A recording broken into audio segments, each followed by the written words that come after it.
என்னை இயேசு காப்பாத்தினார்.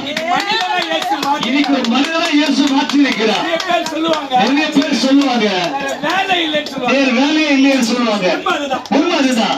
பழமொழி இருக்குதுல்ல, நான் பெற்ற இன்பம் பெருக வையகம். இந்த பழமொழிக்கு ஏற்றபடிதான், இந்த பழமொழிக்கு ஏற்றபடியே உங்களுக்கு நன்மை செய்த அந்த பேர், எங்களுக்கு நன்மை செய்த பேர், அது இயேசு என்ற பேர். சொல்லி பாருங்க. எவ்வளவு வருஷம் பாடு மாறும்.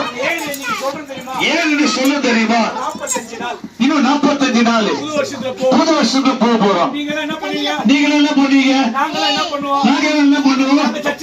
நாங்க சர்ச்சுக்கு போயிடுவோம். நீங்க என்ன பண்ணுவீங்க? நைட் 11 மணிக்கு கையை கொடுப்பீங்க. சொல்லுவீங்க. எப்போ? டிசம்பர் 31 ஸ்டார்ட் பண்ணுவீங்க. டிசம்பர் 31 ஸ்டார்ட் பண்ணுவீங்க. 1ஆம் தேதி காலைல ஆகும். 31ஆம் தேதி ஆட்டமே அடங்கி இருக்காது. 31ஆம் தேதி ஆட்டமே அடங்கி இருக்காது. போட்டது இறங்கி இருக்காது. ஆடிக்கிட்டே இருக்கும். 1ஆம் தேதி சாயங்காலம் வரைக்கும் ஆடும். 1ஆம் தேதி சாயங்காலம் வரைக்கும் ஆடும். அதுக்கப்புறம் வீட்டுல அம்மா பேய் ஆடும். இருக்கிற பணம் எல்லாம் போயிடுச்சு.